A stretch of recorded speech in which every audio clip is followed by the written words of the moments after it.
ಸಾವಿನ ನಂತರ ಆತ್ಮವು ಮನೆಯಲ್ಲಿಯೇ ಇರುತ್ತದೆ.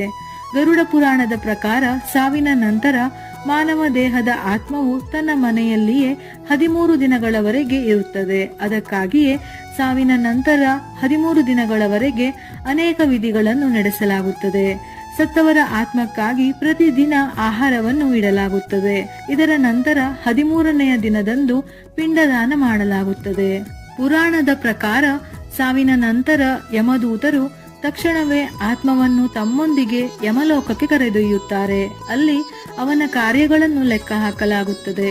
ಬಳಿಕ 24 ಗಂಟೆಗಳ ನಂತರ ಆತ್ಮವು ಮತ್ತೆ ತನ್ನ ಮನೆಗೆ ಮರಳುತ್ತದೆ. ಇದರ ಹಿಂದಿನ ಕಾರಣ ಕುಟುಂಬದ ಮೇಲಿನ ಬಾಂಧವ್ಯ. ಇಲ್ಲಿ ಆತ್ಮವು ತನ್ನ ಸಂಬಂಧಿಕರ ನಡುವೆ ಅಲೆದಾಡುತ್ತದೆ, ಅವರನ್ನು ಕರೆಯುತ್ತಲೇ ಇರುತ್ತದೆ.